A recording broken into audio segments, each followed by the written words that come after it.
ஆயுதெழுத்து நேயர்களுக்கு அன்பு வணக்கம்.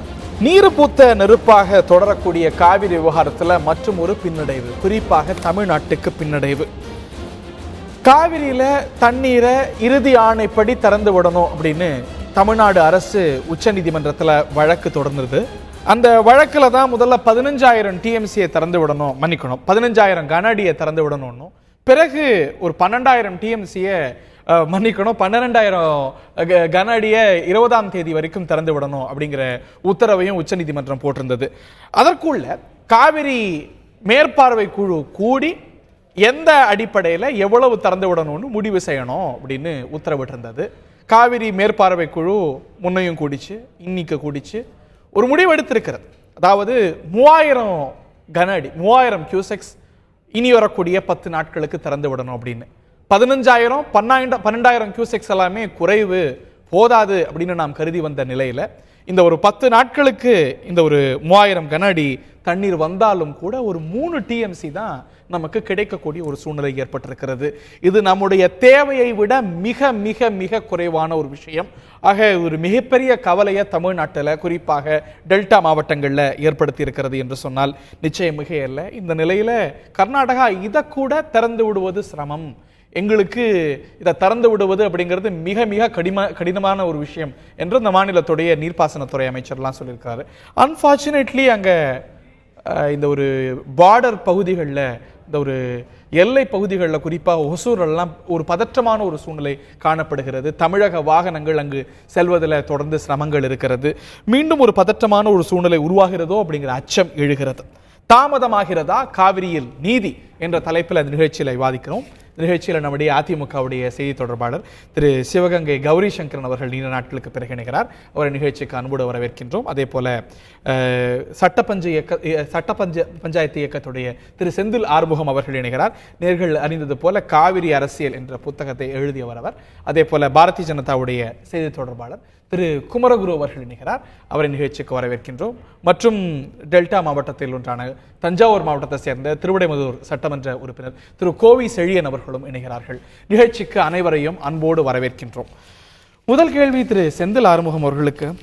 15,000 கன அடின்னு முதல்ல உச்சநீதிமன்றம் சொன்னது சில நாட்களுக்கு பிறகு அதுவே மாற்றி அமைச்சு 20ஆம் தேதி வரைக்கும் 12,000 கன அடி திறந்து விடுங்க 10 நாட்களுக்கு அப்படின்னு சொன்னது. காவிரி மேற்பார்வை குழு இப்படி எல்லாம் தோராயமாலாம் சொல்லாது. காவிரி இறுதி ஆணை 2007 இருக்கு, அது பைண்டிங். அந்த அடிப்படையில் அது எந்த விகிதத்தில் சொல்லியிருக்கோ அந்த விகிதத்தில் தான் சொல்லுவோம் அப்படின்னு பெரிய எதிர்பார்ப்பு இருந்தது. ஆனால் அந்த எதிர்பார்ப்பை பொய்யாக்குற மாதிரி வெறும் 3 டிஎம்சி கிடைக்கிற மாதிரி 3000 கன அடி அப்படிங்கிற அளவில் தண்ணீர் திறந்து விட சொல்லியிருக்கிறது. ஏற்கனவே கர்நாடகா அந்த ஒரு இறுதி ஆணைப்படி நமக்கு திறந்து விட வேண்டியது ஒரு 65 டிஎம்சி கிட்ட பாக்கி இருக்கு. வெறும் 3 டிஎம்சி தான் 10 நாள் வரும் அப்படின்னா எவ்வளவு நாள் மேட்டூர் அணையை திறந்து விட முடியும்? எவ்வளவு நாள் விவசாயத்தை செய்ய முடியும்? சம்பா வெற்றிகரமா நடக்குமா, இல்ல குறைஞ்சபட்சமாவது செய்ய முடியுமா அப்படிங்கிற ஒரு பெரிய அச்சம், பெரிய சந்தேகம் எழுது. இந்த ஒரு ஆணை குறித்து உங்களுடைய முதற்கட்ட பார்வை. அதாவது ஒரு பக்கம் இந்தியா பாகிஸ்தான் பிரச்சனை தீவிரமடைந்து வரக்கூடிய சூழல்ல இந்த பக்கம் அதே மாதிரியான ஒரு சூழல் தமிழ்நாட்டுக்கும் கர்நாடகாவுக்கும் நடக்கிறது ரொம்ப வருத்தமளிக்கக்கூடியதாக இருக்குது. அதாவது ஏதோ நம்ம எங்களுக்கு பிச்சை கேட்குற மாதிரி ஏதாவது கொடுங்கன்னு கேட்க வரல. ட்ரிபியூனல் 1990 2007 வரைக்கும் பல கட்ட ஆய்வுகள் செய்து புள்ளி விவரங்களின் அடிப்படையில் தான் ஆணையை கொடுத்துருக்காங்க ட்ரிபியூனலில். அதுக்கு நாங்கள் அப்பீல் போகிறேன்னு சொல்லியிருக்காங்க. அது ஒரு பக்கம் இருந்தாலும் இப்போ அது கொடுத்ததையும் ட்ரிபியூனல் கொடுத்ததையும் உச்சநீதிமன்றம் உறுதி செய்ததையும் கொடுக்க முடியாது அப்படின்னு சொல்லி இப்போ கர்நாடகம் வம்புக்கு நிற்கிறது இன்னைக்கு இந்தியாவின் இந்த ஒற்றுமை ஒருமைப்பாடு இதை பத்தியெல்லாம் ஒரு பெரிய கேள்வி எழுது. தொடர்ச்சியா அவங்க இந்தியாவில் இருக்கக்கூடிய ஒரு சக மாநிலம் தான், நம்ம சகோதர மாநிலம் தான். ஏன்னா இன்னைக்கு ஏராளமான மற்ற அமைப்புகள் பல்வேறு வகையான ஒரு உணர்ச்சி தழும்பிய ஒரு இன ரீதியான அணை பிரச்சனை இன்னைக்கு இணை பிரச்சனையா மாறிட்டு வர்றதுக்கான காரணம் ஒரு ட்ரிபியூனல் கொடுத்தும் கேட்க மாட்டேங்கிறீங்க, உச்சநீதிமன்றம் தீர்ப்பு கொடுத்தும் கேட்க மாட்டேங்கிறப்ப அப்ப அடுத்த கட்ட நகர்வு நோக்கி போயிட்டு இருக்குது அப்படின்னு தான் பார்க்க வேண்டியது. நீங்க நன்கு அறிவது போல தொடர்ந்து கேட்க மாட்டேங்குது. ஆனா அதனாலதான் நம்ம நம்பினோம் பலருக்கு இங்க நம்பிக்கை எழுந்தது. இந்த ஒரு மேற்பார்வை குழு கூடுது, அது மத்திய நீர்ப்பாசனத்துறையுடைய செயலர் தலைமையில கூடுது, ஒரு மத்திய அமைப்புகளை சேர்ந்தவர்கள் இருக்கிறாங்க, ஆகையினால ஒரு பக்கசார்பற்ற நீதி கிடைக்கும், நீதி நிலைநாட்டப்படும் அப்படின்னு. நான் 3000 கன அடி அப்படிங்கிற அளவுல சொல்லியிருப்பது அப்படிங்கிறது எந்த அடிப்படையில இதுக்கும் இந்த ஒரு இறுதி ஆணைக்கும் ஏதேனும் துளியாவது தொடர்பு இருக்கா? அந்த ப்ரொபோர்ஷனுக்கும் இதுக்கும் இல்லை, அதுதான் சிக்கல். இதில் அடிப்படையில் என்னன்னு கேட்டிங்கன்னா, இந்த மாதிரியான மேற்பார்வை குழுன்னு அமைச்சதே ஒரு அபத்தம் தான் எங்களை பொறுத்தளவுக்கு. என்னன்னு கேட்டிங்கன்னா, தெளிவாக ட்ரிபியூனலில் வந்து ஜட்ஜ்மெண்ட் கொடுத்ததுக்கப்புறம் ஒரு அப்பீல் போகுது அப்படிங்கிறப்ப வந்து நாங்கள் தற்காலிகமாக இந்த ஒரு ஆடாக் கமிட்டி அமைக்கிறோம் அப்படின்னு சொல்லி அமைச்சது அங்கேயே ஒரு அபத்தம் தான். அது அமைச்சிருக்க வேண்டிய அவசியமே இல்லை. இத்தனை ஆண்டு காலமாக வந்து ஆராய்ச்சி பண்ணி முடிவுக்கு வந்தாச்சு. அப்புறம் தற்காலிகமாக நாங்கள் ஒரு குழு அமைக்கிறோம்னு சொல்லி இந்த மேற்பார்வை குழு போட்டாங்க. இதுக்கு முன்னாடி நடந்த குழுவில் போனீங்கன்னா இன்னும் கொடுமையாக வந்து போன தடவை வந்து 4 மாநிலங்களுமே புள்ளி விவரங்கள் கொண்டு வரலின்னு இந்த குழுவை தள்ளி வச்சாங்க. நமக்கு தண்ணி தேவை, புள்ளிவரத்தின் அடிப்படையில இந்த தமிழ்நாடு எந்த அளவுக்கு வந்து முறையா வந்து தொகுத்து தகவல் எல்லாம் கொடுத்தது அப்படிங்கிறது நமக்கு தெரியல. ஆனாலும் என்னன்னு கேட்டீங்கன்னா, இப்ப இந்த மேற்பார்வை குழு வந்து கொடுத்தது வந்து முறையில்லை. அது வந்து சரியாக தீர்ப்பின் அடிப்படையில் ப்ரொபோர்ஷனேட்டா கொடுத்திருக்கணும். அப்படி இறுதி ஆணைக்கும் இந்த ஒரு மேற்பார்வை குழு இன்று அளித்திருக்கக்கூடிய இந்த உத்தரவுக்கும் தொடர்பு இல்லை, பொருந்தாத ஒரு விஷயமாக இருக்கிறது, பத்தாத ஒரு அளவா தான் இருக்கு அப்படிங்கிற ஒரு எண்ணம் இருக்கு. நிச்சயமா இதை உணர்வீங்க, நீங்க ஏற்றுக்கவும் செய்வீங்கன்னு நம்புறேன். திரு குமரகுரு, கர்நாடகா எந்த வாதத்தை முன் வச்சதோ அந்த வாதத்தை அப்படியே ஏத்துக்கிட்டு அளவை நிர்ணயிச்ச மாதிரி இருக்கு இந்த ஒரு மேற்பார்வை குழு. அப்கோர்ஸ் இது கூட எங்களால் முடியாது அப்படின்னு கர்நாடகா ஒரு வாதம் சொல்லுது. அதை தொடர்ந்து அவங்க செய்யக்கூடிய ஒரு விஷயம்தான். கர்நாடகாவுக்கு மறைமுக ஆதரவை இந்த ஒரு மத்திய அரசு தலைமையிலான இந்த ஒரு அமைப்பு கொடுக்குது அப்படின்னு நான் சொல்லலை, விவசாய அமைப்புகள்லாம் ஒன்றன் பின் ஒருவராக தொடர்ந்து சொல்லி வராங்க. உங்களுடைய கருத்து இருக்கும்? இல்லை, அதுக்கு முன்னாடி முக்கியமான விஷயம், ஹரி ரொம்ப நாளாக கேட்டுட்டு இருந்த ஒரு கேள்விக்கு இன்னைக்கு ஒரு பதில் கிடைச்சிருக்கு. இந்த சூப்பர்வைசரி கமிட்டி என்ன, அதோட தகுதி என்ன, அதுக்கு பவர்ஸ் இருக்கா, யார் நியமிச்சது, அப்போ காவிரி மேலாண்மை வாரியம் தேவையில்லையா, ஸ்டே இருக்கா, அந்த மாதிரி பல கேள்விக்கு இத்தனை நாள் கேட்டு இருந்தீங்க. இன்னைக்கு அந்த சசிசேகர்ன்ற சேர்மன் சொல்றாரு, we have got all the right to directனு சொல்லியிருக்காரு. அவங்க எடுத்துக்கிறாங்களா வேற விஷயம். பட் காவிரி ட்ரிபியூனலோட ஆர்டர் வந்து February 7, 2007 இருந்து 2013 they have the right to direct or take control. no direct. அதான் இருங்க வரேன், அதான் சொல்றேன். ட்ரிபியூனல் ஆர்டர் 2013 வரும்போது அப்போ அது வரைக்கும் இருந்த காவிரி ரிவர் கமிட்டியும் மேனேஜ்மெண்ட் கமிட்டியும் இடைக்காலமாக உருவாக்கப்பட்டது, இன்றோடு அது முடிந்து விட்டதுன்னு சுப்ரீம் கோர்ட் சொல்லிட்டாங்க. அதுக்கப்புறம் மே 10 RM லோதாவும் குரியன் ஜோசப் ஜட்ஜ் 2 பெஞ்ச் என்ன சொல்றாங்கன்னா, இது வரைக்கும் நடந்தது விட்டுருங்க, இப்போ நாங்கள் ஒரு கமிட்டி ஒன்று ஃபார்ம் பண்ணுறோம். அந்த கமிட்டி என்ன கமிட்டின்னா, it has got all the right like CMB management board ஈக்குவலான கமிட்டி. உங்களுக்கு அதில் ஏதாவது பிரச்சனை இருந்ததுன்னா யாரா இருந்தாலும் எங்ககிட்ட வரலாம், நாங்க கிளாரிஃபை பண்ணுவோம். இது ஒரு ஹெடாக் கமிட்டி, இது ஃபார்ம் பண்ற வரைக்கும் அந்த ஹெடாக் எதனாலங்கறத சேர்த்து சொல்லுங்க. இருங்க, ஹெடாக் கமிட்டி ஹெடாக் அப்படினா ஏன் அந்த தற்காலிகமானதுங்கறத விளக்கிடுங்க.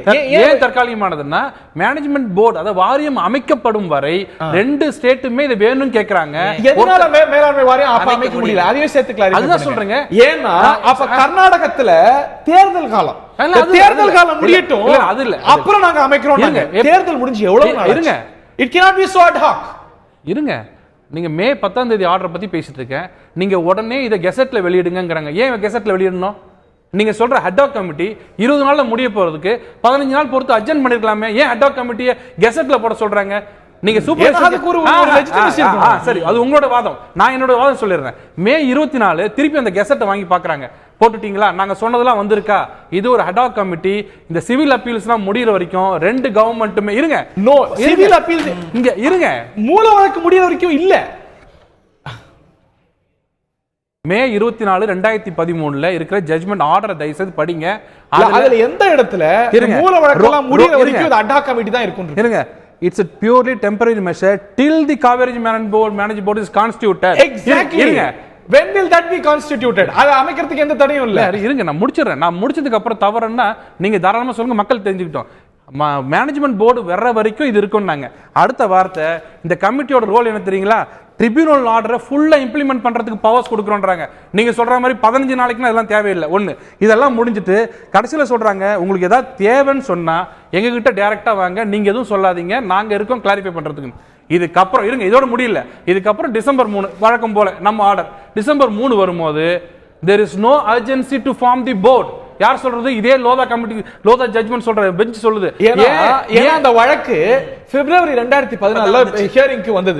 அதனால என்ன அவசரம்னு டிசம்பர் 2017 கேக்குறது நீங்க 14 இப்படி இறுக்கி பிடிச்சிட்டு இருக்கீங்க. Very good. நீங்க நான் என்ன எதிர்பார்க்கணும் அது கேக்குறீங்க, கரெக்டா கேக்குறீங்க. வாங்க இப்போ 5ஆம் தேதி, இந்த மாசம் 5ஆம் தேதி செப்டம்பர், லலித் தீபக் மிஸ்ரா, உதய் உமேஷ் லலித், யூ லலித் அவங்க ஆர்டர்ல நாங்க தான் we have constituted the board service supervisory committee.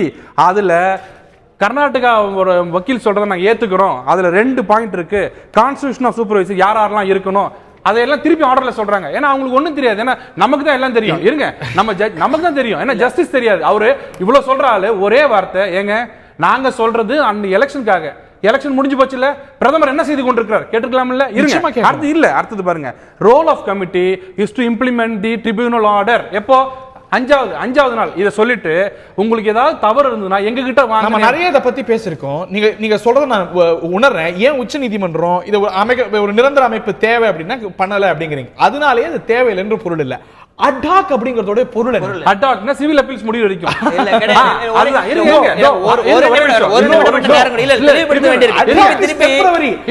திருப்பி நீங்க சரியான வார்த்தை. உங்களுடைய கட்சியை சேர்ந்த முதலமைச்சர் கூட சொன்னார் காவிரி மேலாண்மை வாரியம் அமையணும் அப்படிங்கிறது எங்களுடைய எண்ணமும் தான். இப்போ ஒரு புதிய அரசு அமையாமல் அது உருவாவது சரியா இருக்காது. அதனால அது வரைக்கும் இந்த அடாக் கமிட்டி உடன் கர்நாடகா சொன்னது. அதான் முந்தைய மத்திய அரசு ஏத்துக்கிட்டது. அன்னைக்கு தமிழ்நாடு பாஜக அந்த வாதத்தை ஏத்துக்கல. இன்னைக்கு அதை விட ஒரு ஸ்டெப் போய் நீங்க கர்நாடகாவோட ஒரு ஸ்டெப் போய் காவிரி மேலாண்மை வாரியம் அமைக்கவே முடியாது ஒரு வார்த்தை சொல்றீங்க. இது இன்னைக்கு சித்தராமையா சொல்லல, நீங்க கர்நாடகத்துல யாரும் சொல்லல. ஆனா திரு குமாரகுரு சொல்லல, பாஜகவுடைய தமிழக செய்தி தொடர்பாளர் சொல்லிட்டே இருக்காரு. நீங்க சரியான வார்த்தை சொன்னீங்க. 2013ல இது அவசரமா அப்படின்னு கேட்ட கேள்விய இன்னைக்கு வரைக்கும் 2016ல 2013ல அப்படி சொன்னாங்க. ஒரு வரியை கெசெட்ல சொன்ன ஒரு வரி மட்டும் படிச்சு காமிக்க ஒரே ஒரு வரி மட்டும் தான். அப்ப கெசெட்ல பிப்ரவரி 19 2013ல டைரக்ஷன் கொடுக்குறாங்க. நீங்க 2007ல ஜட்ஜ்மெண்ட் வந்துருச்சு, இன்னும் ஏன் கெசெட் பண்ணாம இருக்கீங்கன்னு சொல்லி சுப்ரீம் கோர்ட்ல இருந்து டைரக்ஷன் கொடுக்குறாங்க. அந்த டைரக்ஷன்ல கடைசியில ஒரே ஒரு வரி மட்டும் முக்கியமான வரி, needless to say that publication of the final decision of CWDT in official gazette shall be without prejudice to the pending proceedings. தெளிவா அவங்க சொல்லிருக்காங்க. அதாவது நீங்க ப்ரொசீடிங்ஸ் எங்க இருந்தாலும் எந்த தடையும் இல்லை அப்படிங்கறத தெளிவா சொல்லிருக்காங்க. நீங்க இத தொட அமெரிக்கால சட்டப்பூர்வ தடை இருக்கு. எனக்கு என்ன பயம் என்னன்னா, உங்களுக்கு தெரியுது அங்க ஜஸ்டிஸ் தெரியலையே. அவர் ஒரு வார்த்தை கூட இல்லங்க. ஏன்னா 2007 ஆர்டரை கெசெட்ல போடணும் அப்படின்னு ஜஸ்டிஸ்க்கு, இந்த நாட்டுடைய உச்சநீதிமன்றத்துக்கு 2012 தான் தெரிஞ்சது. அது போல அவங்க தெரியல. நீங்க கேக்குறீங்க டெம்பரரி பாடிக்கு பதிலா ஒரு பெர்மனன்ட் பாடி வரணும்னு எவ்வளவு ஆகும் எனக்கும் தெரியல. தமிழ்நாடு கவர்மெண்ட் கேட்டதுக்கு அப்புறம் தான் ஆர்டர் போடுவோம். எப்பவுமே சுப்ரீம் கோர்ட்டோ எந்த கோர்ட்டுமே நீங்க கேட்டதா ஆர்டர் போடுறாங்க. அவங்க வீட்டுக்கு வந்து ஆர்டர் போட மாட்டாங்க. இல்ல அந்த கோரிக்கை முதமுறை இல்ல, தொடர்ந்து ஒரு கெசெட் பண்ணணும்னு ஏற்கனவே கேட்டது. 2012 தான் 2007 ஆர்டர் போட்டுச்சு. அது போல தாமதமா தான் காவிரியில எல்லாம் நடந்துட்டு இருக்கு. இந்த 3000 கியூசெக்ஸ் இல்ல, எனக்கு இந்த வார்த்தை மட்டும் இங்கிலீஷ்ல பதில் சொல்லுங்க. application can be heard along with the civil appeals on award given by the tribunal. இந்த அப்ளிகேஷன் எல்லா சிவில் அப்பீலும் சேர்த்து பண்ற வரைக்கும் there is no urgency to form the government to form the board ன்னு என்ன அர்த்தம்? எனக்கு புரியல. அப்படி சொல்லல. சொல்லலங்கல. we don't think there is an urgency in the prayer made by Tamil Nadu. நீங்க நியூஸ் ரிப்போர்ட் சொல்றீங்களா? இல்ல, order the application order December 3 order எடுத்து பாருங்க. அப்படினா தமிழக முதலமைச்சர் ஒரு 3 முறை 4 முறை ஏன் அன்புமணி ராமதாஸ் போறாரு, இங்க தமிழ்நாட்டுல இருந்து போறாங்க, காவிரி மேலாண்மை வாரியம் அமைக்கணும் அப்படிங்கும்போது பாரத பிரதமர் விளக்கட்டும், நாட்டுக்கு விளக்கட்டும். உச்சநீதிமன்றம் சொல்லிருக்குங்க, நாங்க எப்படிங்க அமைக்க முடியும்? ஒரு முறை சொல்லல சொன்னாரு. நீங்க சொல்றீங்க பாரத பிரதமர் ஒரு முறை சொல்லல மேலாண்மை வாரியம் அமைக்கிறதுக்கு சட்டப்பூர்வ தடை இருக்குன்னு. என்ன பண்ணுச்சு? காவிரி வழக்கு நடந்துட்டு இருக்கு. நம்ம கூட 192 டிஎம்சி பத்தாதுன்னு சொல்லிருக்கோம். அதனால சப்ஜுடிஸ் தண்ணிய திறந்து சொல்றீங்க. 5ஆம் தேதி ஆர்டர்ல சொல்லல, 16ஆம் தேதி ஆர்டர்ல சொல்லல, நாளைக்கு வரப்போகுது இல்லீங்க. உங்களோட பிரேயரா இருக்கட்டும், ஹரியோட பிரேயரா இருக்கட்டும், நாளைக்கு ஜட்ஜஸ்க்கு அவங்களுக்கா மனசுல வந்து ஏன் காவிரி மேலாண்மை வாரியம் அமைக்கலன்னு கேட்க சொல்லுங்க. பிரதமரை நோக்கி கேள்வி எழுவது போல ஏன் உச்ச நீதிமன்றம் இது வரைக்கும் உத்தரவிடலங்கிற கேள்வி அமைக்கக்கூடிய இடத்துல நீங்க இருக்கிறீங்க. நீங்க இன்னைக்கு நாட்டு மக்களுக்கு வழக்கம் இது நாட்டுடைய கிடையாது. அதாவது நீங்க ஒரு கிளாரிபிகேஷன் கேட்க முடியுமா இல்லையா? இப்ப வந்து ரெண்டு ஸ்டேட்டுக்கு நடுவுல மிகப்பெரிய தகராறு நடந்துட்டு இருக்குது. இது வந்து உங்களால இங்க டிலே ஆயிட்டு இருக்குது. 3000 கியூசெக்ஸ் அவங்க கொடுக்க சொன்னது ஈரமா வச்சுக்கிறது கூட பத்தாது. கொடுக்க சொன்னது அவர் பாட்டில் வந்து கொடுக்க முடியாது சொன்னதெல்லாம் subject to the outcome of supreme court order.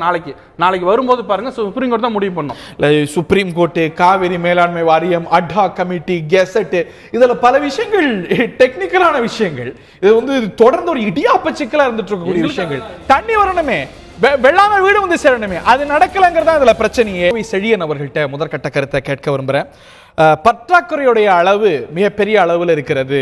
மழை பற்றாக்குறையெல்லாம் 35% இருக்கு. கபினி பேசன்ல மட்டும் 65%. இது உள்ளிட்ட பல்வேறு ஃபேக்டர்ஸை கருத்தில் கொண்டு இந்த ஒரு 3000 கியூசெக்ஸ் கன அடி 10 நாளைக்கு அப்படிங்கிற முடிவுக்கு வந்திருக்கோம் அப்படின்னு காவிரி மேற்பார்வை குழு கூடுகிறது. நீங்க தொடர்ந்து வலியுறுத்தினீங்க தமிழ்நாடு முதல்லயே போயிருக்கணும் அப்படின்னு. போயிருக்க வேண்டிய நாம் போயிருக்கிற இந்த ஒரு மேற்பார்வை குழு தான் இப்படி ஒரு ஆணையை கொடுத்திருக்கிறது. இது நிச்சயம் திருப்தி அளிக்கக்கூடியது அல்ல. ஈரமா வச்சுக்கிறதுக்கு பயன்படுமான்னு கூட தெரியல. உங்களுடைய முதற்கட்ட கருத்து திரு செழியன். வணக்கம் மிஸ்டர் ஹரி, நீங்க குறிப்பிட்டு சொன்ன இந்த பிரச்சனைகள், அதாவது இப்பொழுது விவாதத்தில் கலந்து கொண்டு பேசிய அருமை சகோதரர்கள் பாரதிய ஜனதா கட்சி குமரகுரு மற்றும் நம்முடைய சட்ட பஞ்சாயத்தினுடைய ஆலோசகர்கள் சொன்ன முழு விவாத பொருளே காவிரி நதிநீர் நடுவர்மன்றம் அமைக்கப்பட்ட பிறகு அதனால் எழுப்பப்பட்ட கேள்விகளும் உச்சநீதிமன்றத்தில் எடுக்கப்பட்ட வினாக்களுக்கும் கிடைக்கக்கூடிய தொடர் பதிலாக தான் இன்றைய விவாத பொருள் கூட அமைந்திருக்கிறது என்பது உண்மை. ஆனால் நடுவர்மன்ற தீர்ப்பு, இடைக்கால தீர்ப்பு கொடுக்கும் பொழுது இதை செயல்படுத்த வேண்டிய வழிமுறைகளை சொன்னார்களே, அந்த வழிமுறைகளை உச்சநீதிமன்றத்தினுடைய மேற்பார்வையில் செய்திருந்தால், உதாரணத்திற்கு காவிரி மேலாண்மை வாரியத்தை அமைத்திருந்தால், அந்த காவிரி மேலாண்மை வாரியம் சொல்லக்கூடிய கருத்தை தான் கர்நாடக அரசு கேட்க வேண்டும் என்ற விதிமுறை, அந்த வாரியத்தை அமைக்காமல் போனதுடைய காலதாமதம் தான் இவ்வளவு பிரச்சனைகளுக்கும் பெரும் காரணம். இதுலயும் கூட மேலாண்மை வாரியம் இல்லாத ஒரு பட்சத்துல இது சொல்ற டைரக்டிவா கேட்கணும். கேட்காட்டி என்னங்கிறதா பிரச்சனை. இடைக்கால தீர்ப்பு, மேலாண்மை வாரியத்தை இடைக்கால தீர்ப்பு இன்றைக்கு 3000 கன அடி 10 நாள்களுக்கு வழங்க வேண்டும் என்பது நீங்கள் சொல்லுவதை போல் தண்ணீரை ஊற்றுவதற்கு பயன்படுமே தவிர அது விவசாயத்திற்கு பயன்படுமா என்பது டெல்டா மாவட்ட மக்களுடைய கேள்விக்குறி, அது வேறு. ஆனால் இதற்கு ஒரு நிரந்தர தீர்வு காண வேண்டிய ஒரு தமிழக அரசு, மைய அரசை வலியுறுத்தி பெற வேண்டிய முழுமையான தீர்வு, இவர்களை இல்லாமல் இன்றைக்கு வஞ்சிக்கக்கூடிய சூழலை ஏற்பட்டிருக்கிற மூல காரணத்தையும் நாம் பார்க்க வேண்டும். இன்னும் வெளிப்படையாக சொல்ல வேண்டுமானால், இந்த தீர்ப்பு வந்த பிறகு கர்நாடக மாநில நீர்வளத்துறை அமைச்சர் தண்ணீர் தர முடியாது என்கிறார்.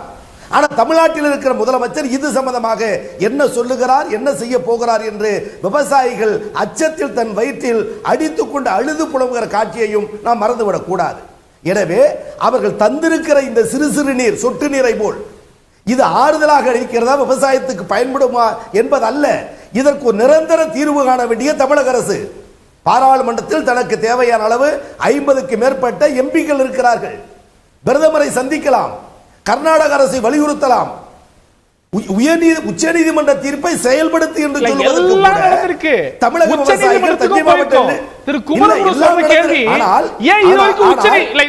உச்சநீதிமன்றத்துக்கும் போயிருக்கு ஒரு நிரந்தர அமைப்பு வரணும் அப்படிங்கிற கருத்து இது வரைக்கும் ஏன் உத்தரவிடலன்னு கேட்கிறார். யாருமே பதில் இல்லை.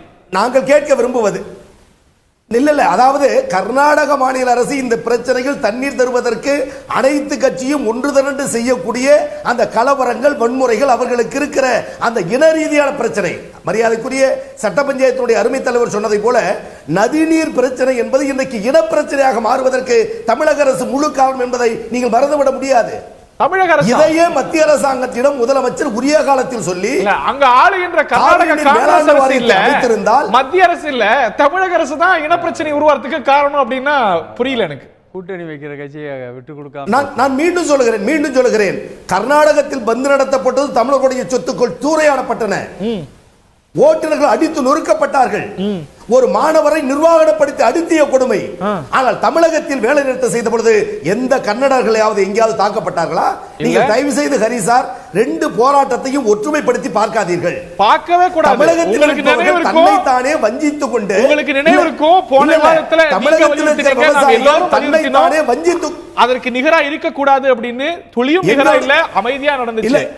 நிச்சயமாக நானே விவாதத்தில் கலந்து கொண்டு அவர்கள் செய்கிற கலவரத்தை தமிழர்கள் செய்ய மாட்டார்கள்.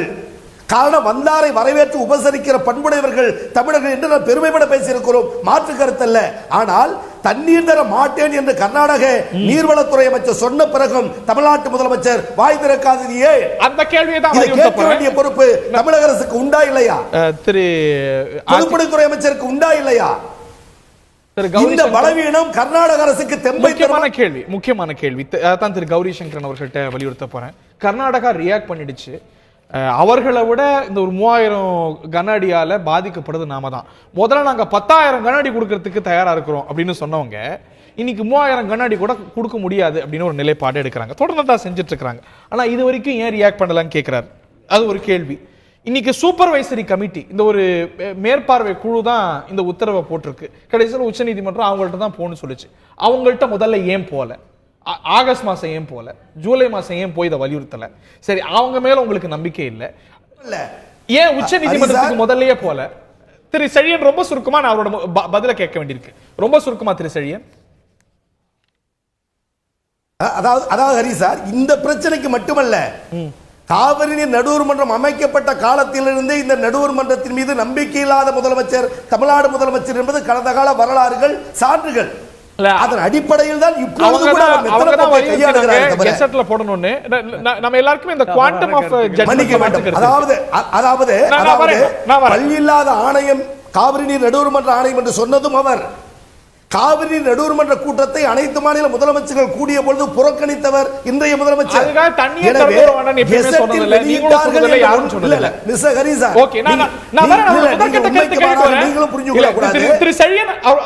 அவரோட முதற்கட்ட கருத்து கேட்டு நான் வரேன். நீங்க ஒரு முக்கியமான விஷயத்தை எழுப்பியிருக்கிறீங்க, அதான் நான் வலியுறுத்துறேன். ஏன் இது வரைக்கும் ரியாக்ட் பண்ணல? ஏன் இந்த அமைப்புகளுக்கு எல்லாம் தாமதமா போகணும்? அவர் செழியன் தவறான கருத்துக்களை பதிவு செய்கிறார்.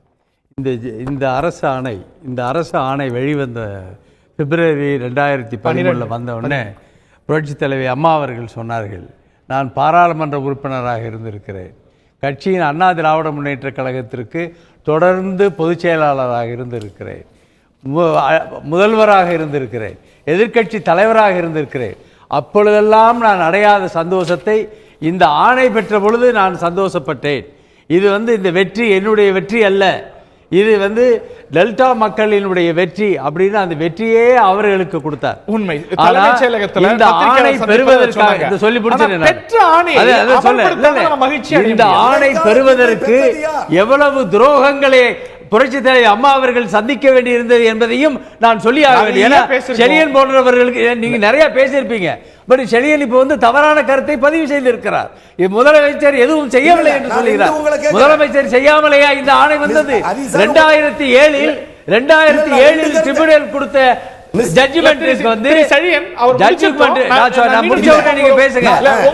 நிச்சயமா உங்களோட கருத்துக்களை 2007 ட்ரிபியூனல் கொடுத்த ஜட்ஜ்மெண்ட்டுக்கு ஜியோ போடணும்னு சொன்ன போது யாருமே இந்த காங்கிரஸோட கூட்டணியில் இருந்த திராவிட முன்னேற்ற கழகமும் இல்ல, நான் சொல்லியே ஆகணும், சொல்லலைன்னா நல்லா இருக்காது. ஏன்னா அவர் முதல்வர் எதுவுமே செய்யலைங்கிறாரு, எப்படி நான் சொல்லாம இருக்க முடியும்? காங்கிரஸ் கட்சியும் திராவிட முன்னேற்ற கழகம் செய்த துரோகம் தமிழக மக்களுக்கு இந்த இன்னலையை ஏற்படுத்தியது. இன்று காங்கிரஸ் கட்சி நான் சொல்றேன்னா, கர்நாடகா இன்னைக்கு ஆண்டுகிட்டு இருக்கிறது காங்கிரஸ் கட்சி. அதேவேளை முல்லை பெரியாறிலே கேரளாவில் காங்கிரஸ் கட்சி வெற்றினே கருதுறேன். நான் எதுவும் செய்யலங்கிற ஒரு முடிவுக்கு யாரும் வர முடியாது, நான் ஏத்துக்கிறேன். ஆனா இன்னைக்கு அது செயலாக்கத்துக்கு வரணும்ல, வெள்ளாம வீட்டுக்கு வரணும்ல. கண்டிப்பா அது காங்கிரஸ் கட்சி வச்சிருக்கீங்க இல்லையா? அந்த காங்கிரஸ் கட்சி இருக்கும் வரை நான் சொல்றேன், காங்கிரஸ் கட்சி கர்நாடகாவை ஆண்டு கொண்டு இருக்கின்ற வரை நிச்சயமாக தமிழகத்திற்கு தண்ணீர் வராது. பிஜேபி தண்ணீர் வராது, பிஜேபி கண்டிப்பா வரும்ங்கிற நம்பிக்கை எனக்கு இருக்கிறது. மேலாண்மை உங்க மேனேஜ்மெண்ட் கமிட்டி வருங்கிற நம்பிக்கை எனக்கு BJP இருக்கிறது. ஆண்டாளா? நீங்க சந்தேகப்படுறீங்க. நான் சொல்றேன், திரு மோடி அவர்கள் நிச்சயமாக மேனேஜ்மெண்ட் கமிட்டி நிச்சயமாக ஃபார்ம் பண்ணுவார். அப்படி ஃபார்ம் பண்ணியாச்சுன்னு சொன்னா காவேரி கர்நாடகா கையில் இருக்காது, மேனேஜ்மெண்ட் கமிட்டியில தான் இருக்கும். துறனா துற, மூடுனா மூடு அப்படிங்கிற ஒரு காலகட்டம் வந்துவிடும். காங்கிரஸ் கட்சி செய்கிற துரோகம் நிச்சயமாக மோடி செய்ய மாட்டார் என்ற நம்பிக்கை எனக்கு இருக்கு. என்ன நம்பிக்கை எனக்கு இருக்கு? சொல்லக்கூடிய கருத்துக்கு மாறா சொல்றீங்களோன்னு எனக்கு அச்சமா இருக்கு. திரு செழியன், நிச்சயமா உங்கள்கிட்ட வரேன். ஒருத்தர் அவரோட கருத்தை முடிச்சிட்டோம், அதை ஒட்டிய கேள்விகள் இருக்கு. நான் நிச்சயமா வரேன். You will have your say. December 2012 பொதுக்குழு நடந்த போது, மணிக்கூட டிசம்பர் 2013 நடந்தபோது காங்கிரஸும் பிஜேபியும் காவிரி விவகாரத்துல துரோகம் செஞ்சிருச்சுங்கிறார். யார் சொல்றா? முதலமைச்சர் ஜெயலலிதா சொல்றாங்க. ஆனா அதுக்கு மாறான ஒரு கருத்தை சொல்றீங்க. இல்ல இது மாறான கருத்து அல்ல. இப்பொழுது வந்து மேனேஜ்மெண்ட் கமிட்டி அமைக்கணுங்கிற ஒரு நிர்பந்தத்துல இப்ப நம்ம இருக்கிறோம். இதுல வந்து யாரையும் நம்ம பகைச்சுக்கிற முடியாது. இந்திய பாஜக மத்திய அரசும் தான். நம்மளுக்கு ஈகோங்கிறதே கிடையாது. விவசாயிகள் காப்பாற்றப்பட வேண்டும். தமிழக விவசாயிகள் விவசாயம் பண்ணணும். நீங்க சொன்ன மாதிரி சம்பாவை வந்து அறுவடை செஞ்சு கொண்டுட்டு வரணும்னு சொன்னா, இன்றைக்கு பிரதமராக இருக்கக்கூடிய மோடி அவர்களிடம் மேனேஜ்மெண்ட் கமிட்டி அமையுங்கள் என்று அம்மா அவர்கள் அவர் வந்தவனை போய் கேட்டிருக்காங்க. இரண்டாவது முறை கேட்டிருக்காங்க. செய்யறேன்னு சொல்லியிருக்காரு. இல்ல நான் என்ன சொல்றேன், நீங்க சந்தேகப்படாதீங்க. நீங்க சந்தேகப்படாதீங்கிற மோடி நிச்சயம் செய்வார். தமிழக மக்களை வஞ்சிக்க மாட்டார். தமிழக முதல்வரை வஞ்சிக்க மாட்டார் என்கிற நம்பிக்கை எனக்கு இருக்கிறது. அடிப்படையில் அந்த நம்பிக்கை வந்து ஏதாவது உத்தரவாதம் கொடுத்திருக்கிறாரா? முதலமைச்சர் கொடுத்திருக்கிறாரா? இல்ல பொதுத்தளத்துல கொடுத்திருக்கிறாரா? பாஜகவுடைய செய்தி தொடர்பாளர் நீதிமன்றத்தில் இருக்க நாங்க செய்ய முடியாதுங்கிறார். அவங்க கொடுக்காத ஒரு உத்தரவாதத்தை இந்திய அரசு சார்பா நீங்க கொடுக்குறீங்க. மேனேஜ்மெண்ட் கமிட்டி அமைக்காம எதுவுமே நடக்காதுங்க. கண்டிப்பா அது செஞ்சாகணும். அது மோடி செய்வாருங்கிற நம்பிக்கை எங்களுக்கு இருக்கிறது. நீங்க 15,000 கன அடி விடுங்கன்னு சொல்லும் போது 12,000 தான் விட்டாங்க. 12,000 கன அடி விடுன்னு சொன்ன உடனே 11,000 விட்டாங்க, 10,000 விட்டாங்க. இன்னைக்கு 3,000 வந்து நிக்குது. நம்மளுக்கு வந்து குறிப்பா சொல்றேன், உங்களுக்கு நான் பொதுப்படையா சொல்றேன், 50 TMC இருந்தால் சம்பா விவசாயத்தை ஆரம்பிக்கலாம். ஏன்னா நம்ம வந்து நார்த் ஈஸ்ட் மான்சூன் வரும்ங்கிற நம்பிக்கை இருக்கிறதுனால 50 TMC இருந்தா, இப்ப இன்னைக்கு வந்து 1250 கன அடி திறந்து விடுறாங்க காவேரியில. 20ஆம் தேதியிலிருந்து செப்டம்பர் 20லிருந்து ஜனவரி 28 வரைக்கும் நம்ம தண்ணி தேக்கி வைத்திருக்கணும். அப்பதான் சம்பா வந்து சக்சஸ்ஃபுல்லா நம்ம வந்து வெற்றிகரமாக அறுவடை செய்ய முடியும். ஒரு சூழ்நிலையை கர்நாடகா ஏற்படுத்தியிருக்கு. நான் என்ன கேட்கிறேன், இதை ஏன் கர்நாடகா ஏற்படுத்தியிருக்குன்னு சொல்லாதீங்க. காங்கிரஸ் கட்சி ஏற்படுத்தி இருக்கிறது. காங்கிரஸ் கட்சி தமிழகத்திற்கு துரோகம் செய்கிறார்கள், தமிழக விவசாயிகளுக்கு துரோகம் செய்கிறார்கள். பார்க்கலாம் அப்படி இல்ல, இதை அவங்க ஏற்படுத்தி இருக்கிறாங்க அப்படின்னா தொடர்ந்து இப்படிதானே பண்ண போறாங்க. அதை யூகிச்சு இதுக்கான வாய்ப்பு இருக்குன்னு தெரிஞ்சு ஏன் இதுக்கான சூழ்நிலையை உருவாயிடுச்சு. ஜூலை மாசம் ஏன் உச்ச நீதிமன்றத்துக்கு போகல? ஏன் இன்னைக்கு இந்த ஒரு கமிட்டி முடிவெடுத்திருக்கு இல்லையா, இந்த கமிட்டி தான் பண்ண போகுது அப்படின்னு? அதுதான் யதார்த்தமா இருக்கு. வருஷம் தான் யதார்த்தமா இருக்கு. இந்த மேற்பார்வை குழுக்கே முன்னாடியே போல, அது மேல நம்பிக்கை உச்ச நீதிமன்றத்துக்கே 2013 வந்து மேற்பார்வை கமிட்டி அமைங்கன்னு சொல்லிட்டு கவர்மெண்ட் ஆஃப் இந்தியா ஜியோ போட்டுருச்சு. ஆனா அதை செயல்படுத்தலை காங்கிரஸ் கவர்மெண்ட். இப்போ வந்து மோடி வந்திருக்காரு. மோடிட்ட வந்து அம்மா 2 முறை வந்து பெட்டிஷன் கொடுத்திருக்காங்க. ஒரு தடவை கூட இல்ல, 2 தடவை கொடுத்திருக்காங்க. அதே மோடி இருக்கிற அவநம்பிக்கை செயலாளர் தான் சார் முடிவு எடுக்கிறார். உங்களுக்கு இருக்கிற அவநம்பிக்கை எனக்கு இல்லை. நிச்சயமாக மோடி அவர்கள் செய்வார்கள். தமிழக விவசாயிகளை காப்பாற்ற இவ்வளவு நாள் நம்பிக்கை இருக்கு. நிச்சயம் செய்வார். இல்ல இத்தனை நாள் பேசுறது பாக்குறப்ப சுப்ரீம் கோர்ட்ல பெட்டிஷன் ரிவ்யூ பெட்டிஷன் கூட வேண்டாம், வித்ட்ரா பண்ணிக்குவாங்க போல தெரியுது. இல்லங்க, அதெல்லாம் காவிரி மேனேஜ்மென்ட் போர்டு மோடியே அனுப்பிச்சிருவாரு.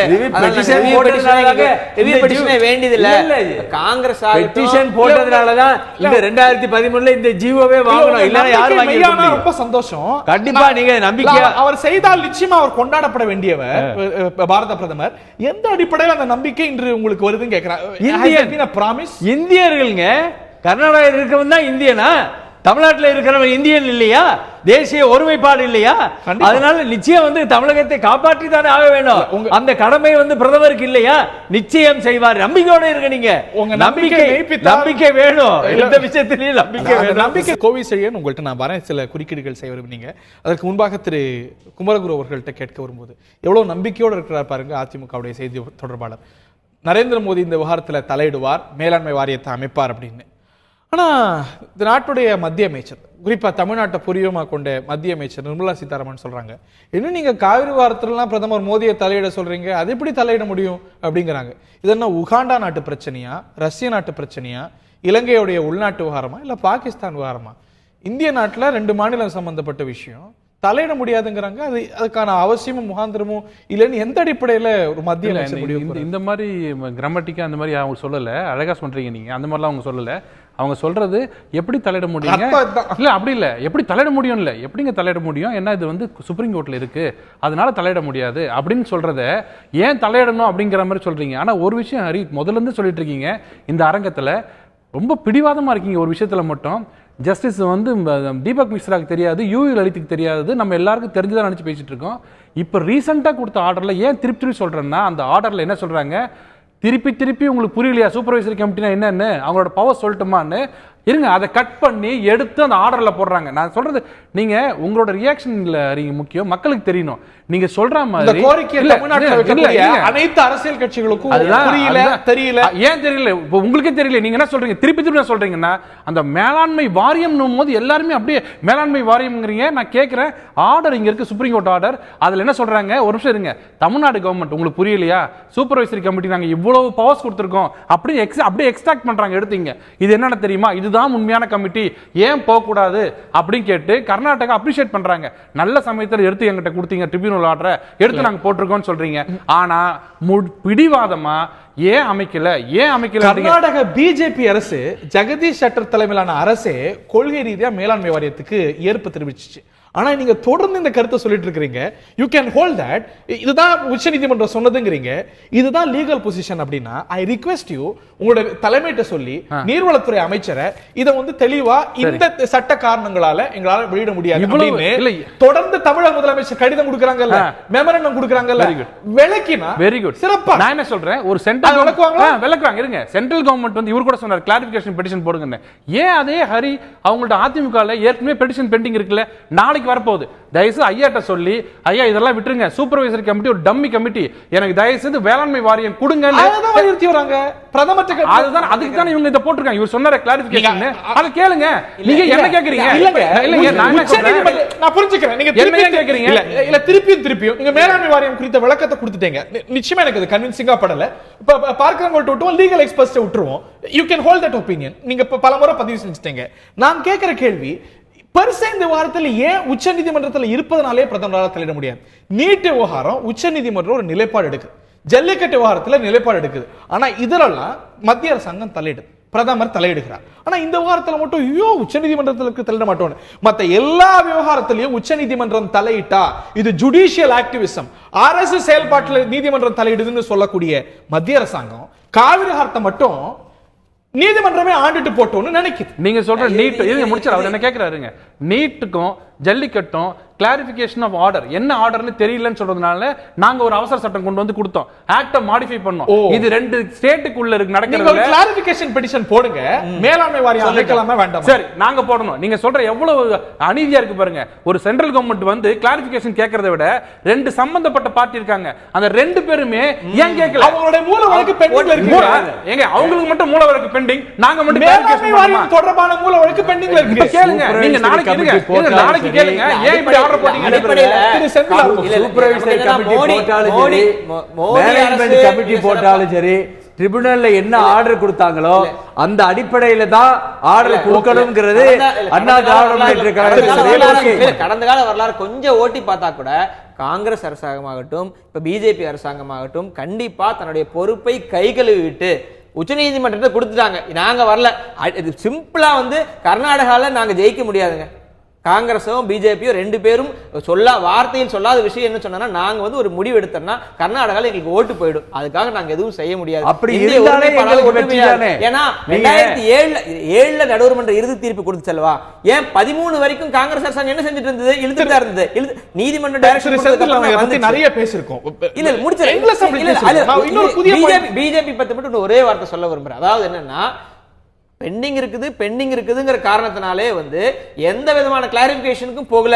2 பார்ட்டி சண்டை போட்டுட்டு இருக்காங்க. எதுக்கு மத்திய அரசு ஒண்ணு இருக்கிறாங்க, பிரதமர் ஒண்ணு இருக்கிறாங்க. அப்படிங்கிறப்ப வந்து இத்தனை மாநிலங்களுக்கும் ஒரு பொறுப்புல ஒரு தலைமை வந்து என்ன செய்யணும்? 2 மாநிலங்களுக்குள்ள மிகப்பெரிய இனவரி நடக்கிறப்ப இன்னும் சொல்ற கேளுங்க, இன்னும் ஒரு வலுவான பிரதமர் இருந்திருந்தால் நாங்க காவிரி மேனேஜ்மெண்ட் போர்டு அமைக்கிறோம், இவ்வளவு சண்டை நடக்குது, இதுக்கு நீங்க என்ன கருத்து சொல்றீங்க அப்படின்னு ஒரு பெட்டிஷனுக்கே போலாம். ஓட்டு அரசியல் பத்தி மட்டும் கணக்கெடுக்காம இருக்கிறவங்களா நாங்க இப்படி அமைக்க விரும்புறோம், இது குறித்து உச்சநீதிமன்றம் என்ன சொல்ல விரும்புகிறதுன்னு கிளாரிபிகேஷன். இன்னொரு கேள்வி உங்கள்ட்ட நான் கேட்க விரும்புறேன். அடுத்து உங்கள்ட்ட தான் வரேன். நான் திரு செந்தில் அவர்கள்ட்ட கேட்க வரும்போது, இன்னைக்கு இன்னொரு பக்கத்தை பார்க்கும்போது, இன்னைக்கு ஒரு மத்திய கமிட்டி, ஒரு நீர்வளத்துறை செயலாளர், அவர் ஒரு அரசியல்வாதி இல்ல, அவர் தலைமையில தான் இது நடக்குது. அவர் என்ன சொல்றாரு? இந்த ஒரு பற்றாக்குறையை பாருங்க, நாங்க வந்து வெறும் கர்நாடகா கொடுத்த டேட்டா மட்டும் இல்ல, தமிழ்நாடு கொடுத்த டேட்டா மட்டும் இல்ல, இந்திய வானியல் துறை, அதாவது மெட்ரோலாஜிக்கல் டிபார்ட்மெண்ட் உள்ளிட்ட துறைகளுடைய டேட்டா எல்லாம் பார்க்கும்போது பற்றாக்குறையோட அளவு 35% இருக்கு. கபினி பேசின்ல மட்டும் ஒரு 65% இருக்கு. ஸோ இந்த பற்றாக்குறையை கருத்துல கொண்டுதான் இந்த 3000 அப்படிங்கிற அளவுக்கு வரும். வடகிழக்கு மான்சூன் வர இருக்கு, தமிழ்நாட்டுக்கு பலனளிக்கும் அப்படிங்கிற மாதிரியான ஒரு நிலைப்பாட்டுக்கு வராங்க. அது வந்து இறுதி ஆணைக்கு டியூன்ல இல்லை அப்படின்னாலும் கூட அதுல ஒரு லாஜிக் இருக்கும் ஏதோ இடத்துல. இல்லை, இப்போ என்னன்னு சொன்னா, இது வந்து ஒரு முழுமையான கமிட்டி இல்லை, இது ஒரு ஆடாக் கமிட்டி. இது வந்து உண்மையான மேலாண்மை வாரியம், அதுக்கான ஒழுங்காற்று வாரியம் இருந்து என்ன முடிவு எடுக்க முடியுமோ அந்த முடிவை முறையா எடுக்கக்கூடிய அமைப்பா கண்டிப்பா இதை ஏற்றுக்கொள்ள முடியும். தற்காலிகமா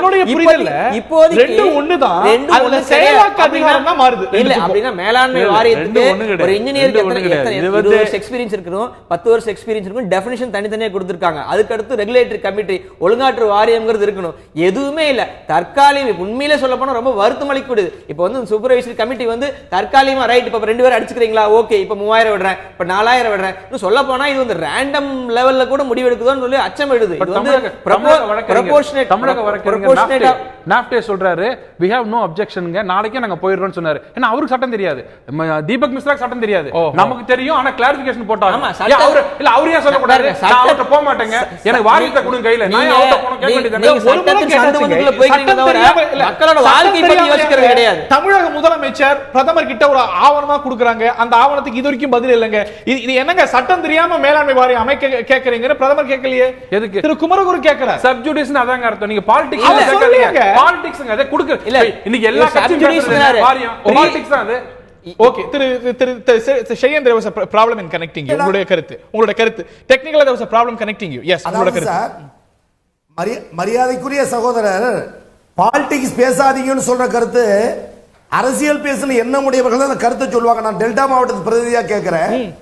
காவிரி நடுவர் நீதிமன்ற தீர்ப்பை மேலாண்மை வாரியம் அமைக்க வேண்டும் என சொல்லியும் மைய அரசு காங்கிரஸை குறை சொல்லி குற்றம் சொல்லியே 1.5 ஆண்டு காலம் வீணடிக்கிறது, அதனுடைய காரணம் என்ன? இப்பொழுது கூட இந்த பிரச்சனைக்கு ஒரு நிரந்தர தீர்வு, மேலாண்மை வாரியத்தை அமைப்போம் என்று சொல்லுவதற்கு பிரதமர் தயங்குவது ஏன்? அதே போல் காவிரி ஒழுங்காற்றுக்குழு அமைக்கப்படும் என்ற உத்தரவாதம் கூட பாரத பிரதமர் இதுவரை அளிக்காதது ஏன்? கலைஞர் பலமுறை மத்திய அரசுக்கு வலியுறுத்தி கடிதம் எழுதிய போதெல்லாம் கடிதம் எழுதினால் போதுமா என்று வாய்கிலேயே பேசிய தமிழக முதலமைச்சர் தனக்கும் நரேந்திர மோடிக்கும் இருக்கிற அந்த தொடர்பை பயன்படுத்தி தமிழக விவசாயிகளை பாதுகாக்க தவறி கொண்டிருக்கிறாரே, அதற்கு என்ன காரணம்? இதை தொடர்ந்து நடக்கக்கூடிய வன்முறைகளுக்கு கூட தமிழகத்தில் பந்து நடந்த பொழுது கன்னட முதலமைச்சர் கடிதம் எழுதுகிறார், தமிழகத்தில் இருக்கிற கன்னடர்களை காப்பாற்ற தமிழக அரசு நடவடிக்கை எடுக்க வேண்டும் என்று. ஆனால் கன்னட நாட்டில் கர்நாடகத்தில் பந்து நடந்த போது தமிழக முதலமைச்சர் தாருங்கள் என்று கேட்கவில்லையே. இவ்வளவு குளறும் இதை தாண்டி எழக்கூடிய கேள்வி திரு குமரகுரு கேள்வி, பிரதமர் ஏன் மௌனமா இருக்கிறார், பிரதமர் ஏன் செய்யல, முதலமைச்சர் ஏன் அதை வந்து பெற்று தரலாம் கேட்கறீங்க? அவர் என்ன கேட்கிறாரு? இதுதான் சட்டம், இதுதான் நீதி, இது நீதி வழுவல் அப்படின்னா உச்ச நீதிமன்றம் இது வரைக்கும் அமைக்கல, உடனே அமைங்க, ஏன் தாமதம் கேட்கலங்கிறார். அது நிச்சயமா மேற்பார்வை கமிட்டி என்பது கண்துடைப்பு, மேலாண்மை வாரியம் என்பது தேவை. அந்த மேலாண்மை வாரியம் அமைச்சே தீருன்னு ஏன் உச்சநீதிமன்றம் சொல்லுகிறார்? இந்த மேற்பார்வை துல்லியமா மேற்பார்வை செஞ்சிட்டு இருக்குல்ல உச்சநீதிமன்றம், அவங்களுடைய மேற்பார்வையில தான் இந்த வழக்கு நடந்துட்டு இருக்கு, இது வரைக்கும் ஏன் கேட்கலங்கிறார். நிச்சயமா முக்கியமான கேள்வி. 1.5 கோடிக்கு மேலான தமிழக விவசாயிகள் மிஸ்டர் ஹரிசா, எஸ் சார், அதாவது தொடர்ந்து சொல்லுங்க சார். மேற்பார்வை கமிட்டியை போதும் என்று சொல்லுகிறவர்கள் மேலாண்மை வாரியத்தை அமைக்க தயங்குவது ஏன் என்றுதான் புரியவில்லை. அது அமைக்கப்பட்டால் அது ஒரு சில உத்தரவுகளை கர்நாடக அரசுக்கு பிறப்பிக்கும். அந்த உத்தரவுக்கு கர்நாடக அரசு கட்டுப்பட வேண்டும். உச்சநீதிமன்ற தீர்ப்பையும் மதிக்க மாட்டோம், கடூர் மன்ற தீர்ப்பையும் மதிக்க மாட்டோம். தமிழர்களை வஞ்சிப்போம். உச்சநீதிமன்ற தீர்ப்பை மதிக்க மாட்டோம்னு சொல்லக்கூடிய கர்நாடகா மேலாண்மை வாரியத்துடைய முடிவுகள் படிக்க நடக்க மாட்டோம் அப்படின்னு சொல்றதுக்கு நேராகுமா? அதுதான் அவங்க தொடர்ந்து செஞ்சு வராங்க. வாட் இஸ் த கேரண்டி ஒரு மேலாண்மை வாரியம் ஒரு ஃபுல் ப்ரூஃபா இருக்கும் அப்படின்னு? கர்நாடக அரசு மறுக்குமையானால் சூப்பர்வைசரி கமிட்டியில ஏன் இவ்வளவு கம்மியான தண்ணி விடப்பட வேண்டியிருக்குன்னு சொல்லி கேட்டா, சூப்பர்வைசரி கமிட்டிக்கு கொடுக்கப்பட்ட டேட்டாவெல்லாம் கர்நாடகத்துல மெயின் 4 மேஜர் ரிசர்வாயர்ல டோட்டலா ஆஸ் ஆன் டேட் 26 டிஎம்சி இருக்குன்னு சொல்றாங்க. ஆனா உண்மை நிலவரம் என்னன்னா, கர்நாடகால சிறு சிறு நீர்த்தேக்கங்கள், சிறு சிறு ஏரிகள் தண்ணியை வந்து டைவர்ட் பண்ணி வச்சிருக்காங்க. இங்க 26 டிஎம்சி தான் இருக்குது. சின்ன பிள்ளைங்க வந்து ஒளிச்சு வச்சுட்டு வந்து இதோ என் கையில ஒண்ணு இல்ல பாரு அப்படின்னு கேட்கக்கூடிய, அப்போ தவறான புள்ளி விவரங்கள் அங்க கொடுக்கப்பட்டிருக்கிற காரணத்தினால அதன் அடிப்படையில் அவங்க முடிவெடுக்கிறாங்க. மேலாண்மை வாரியம் ஒழுங்காற்றுக்குழு வரும்போது என்ன நடக்கும் என்றால், மொத்த நீர் அளவு என்னங்கிறது வந்து புள்ளி விவரம் உண்மை வெளிக்கு வந்துடும். அப்ப வந்து நியாயம் கிடைக்கிறது நெல்லிக்கனியா வரும். அதை தாண்டி கூடுதல் அதிகாரமும் மத்திய அமைப்புகளுக்கு இருக்கும் அப்படிங்கிற ஒரு புரிதல். இதை தாண்டி இன்னொரு கேள்வி உங்கள்கிட்ட கேட்க விரும்புறேன். சரி, அவங்க வந்து திறந்து விடல, குறைவா திறந்து விடுறாங்க, 3 டிஎம்சி தான் வருது அப்படின்னு. ஆனா கிட்டத்தட்ட ஒரு மேட்டூர் அணையுடைய ஒரு 20%, ஒரு 20லேருந்து ஒரு 30 அடி குறைஞ்சபட்சம் வெறும் மண்ணாலும் களிமண்ணாலும் இருந்து தண்ணீர் தேக்க முடியாம இருக்கு. அதுக்கு கர்நாடகா பொறுப்பா, மத்திய பாஜக பொறுப்பா, யார் பொறுப்பு? இன்னைக்கு அந்த ஒரு கொள்ளளவுல ஒரு 20% மண்ணாலும் களிமண்ணாலும் அதாவது வீணாகும் அப்படின்னா, அந்த கொள்ளளவை மேம்படுத்துறதுக்கு ஏன் ஒரு சயின்டிபிக்கான அப்ரோச்சை இது வரைக்கும் தமிழக அரசு எடுக்கல? இதை தாண்டி தனி அமைச்சகம் மற்ற மாநிலத்திற்கு நமக்கு இல்லை. காவிரியில திருச்சி மண்டல பொறியாளர் 6 மாசமா இல்ல. தஞ்சாவூர்ல காவிரி செயற் பொறியாளர் இல்ல. இதெல்லாம் நம்ம குறையா, கர்நாடகா குறையா, மத்திய அரசு? ஆத்துல மணல் அள்ளுறது யாருனால நடக்குது? கடமடை வரைக்கும் தண்ணி போகாம கேட்ட கேள்வி வேற. நீங்க அதாவது தூர் எடுக்கணுங்கிறதுல வந்து மாறுபட்ட கருத்து கிடையாது. இப்போ வாய்க்கால் பூரா எடுத்துட்டு இருக்கிறாங்க கம்ப்ளீட்டா. தமிழ்நாடு அரசு வந்து கம்ப்ளீட்டா தண்ணி எங்கெங்கே போகுதோ அந்த வாய்க்காலில் வந்து தூர் எடுத்துட்டு இருக்கிறாங்க. ரிசர்வாயர்ல உறுதியாக இந்த தடவை எடுப்பாங்க. இவ்வளவு வருஷமா எடுக்கலையே, 70 வருஷமா எடுக்கலையே. ஆமா, அதுல பிராக்டிகலான டிஃபிகல்டிஸ் முடிச்சுக்கிறாங்க. தாண்டி ஒரு சயின்டிபிக் அப்ரோச் ஏன் இல்ல? சயின்டிபிக் அப்ரோச்னா நீங்க சொல்றது அதான். அதாவது முதலமைச்சர் அறிவித்தோம், அதாவது ரிசர்வாயருக்குள்ள தூர் எடுக்கிறது இது வரைக்கும் நடக்காத ஒன்று. உங்களுக்கு கிராண்ட் அணைக்கட்டுலேருந்து அந்த காலத்தில் இவங்க கட்டின காலத்துலேருந்து இன்னும் எடுக்கலை. ஆனால் தண்ணி ஓடியார கிளே வந்துக்கிட்டு வந்து செட்டில் ஆகும். சிரமமான ஒன்று தான். அது சயின்டிஃபிக்காக ஏதாவது கண்டுபிடிச்சி நம்ம நிச்சயம் செய்யணும்.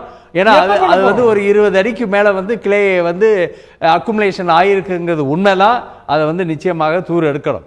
தூர் எடுத்தோம்னா அது அவருடைய நம்மளுக்கு தண்ணி சேமிப்பு வந்து இன்னும் கூட வரும். அதை அரசு செய்யணும் இல்லையா? கண்டிப்பாக செய்யணும், கண்டிப்பா செய்யணும், செய்யலாம். ஒரு 1000 கோடிக்கு மேல விஷன் 2023ல திட்டங்கள் அறிவிச்சாங்க. காவிரிக்கு வந்து இது பேர் என்ன, கதவணைகள் கட்டுறதுல இருந்து இந்த மாதிரியான பேரேஜஸ் கட்டுறதுல இருந்து திட்டங்கள் அறிவிச்சாங்க. அதெல்லாம் என்னாச்சு? இல்ல அதெல்லாம் நீங்க சொல்றது கரெக்ட். நிச்சயம் வந்து தூர் எடுக்கப்படும். ஏன்னா இது அப்படியே திராவிட முன்னேற்ற கழக ஆட்சியில இருந்து அப்படியே நடக்காம போச்சு. அது அவங்களும் ஆண்டுகிட்டு தானே இருந்தாங்க. இது அவங்க ஒன்றும் கேட்க, அதாவது இது கண்டிப்பா செய்ய வேண்டிய வேலை. கண்டிப்பா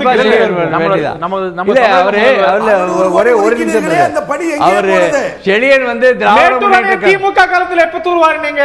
அல்ல, அதெல்லாம் எப்பவும் செய்யவே இல்லை. அணை கட்டின காலத்துல இருந்து இது வரைக்கும் செய்யல. அணை கட்டின காலத்துல இருந்து இன்னும் செய்யல.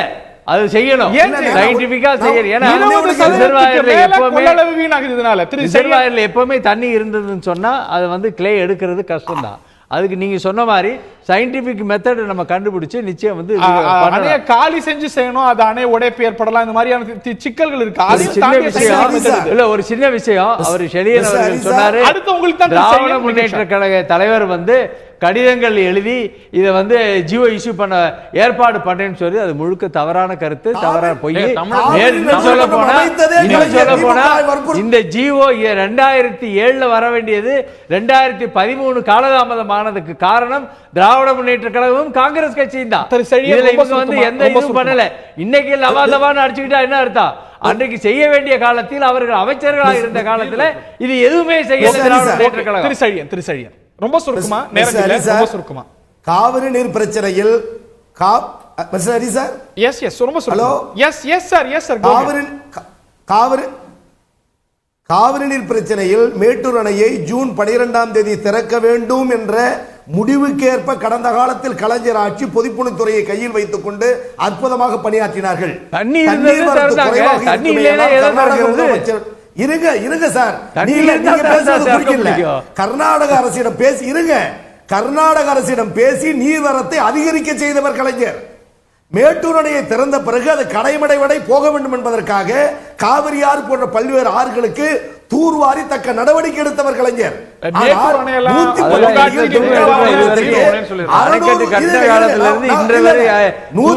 ஒரே நிமிஷம்,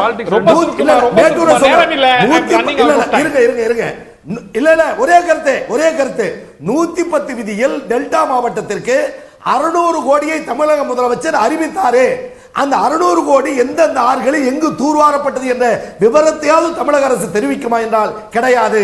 எனவே காவிரியில் தண்ணீர் வர வைக்க வேண்டிய என்ற முயற்சியும் முதலமைச்சருக்கு இல்லை. வந்த கொஞ்ச நஞ்ச தண்ணீரும் கடைமடைக்கு போக வேண்டும் என்ற அக்கறையும் இந்த அரசுக்கு இல்லை என்பதை தான் இன்றைய விவாதத்தினுடைய உச்சகட்ட பதிலாக நான் பதிவு செய்ய விரும்புகிறேன். தமிழக அரசு இதில் பதில் சொல்ல வேண்டிய இனங்கள் இருக்கு. இது ஒரு 600 கோடி பற்றி கேட்டீங்க.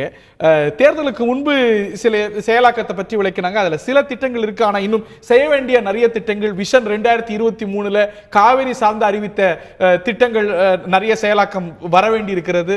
இது ஒரு நீர் மேலாண்மை 2013 மட்டுமல்ல. நேரம் இல்ல, மன்னிக்கணும்.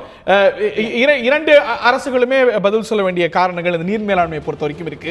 ஒரு 3000 கன அடி அப்படிங்கிறது நிச்சயம் போதாத தமிழகத்துக்கு. எனில் அடுத்து என்ன?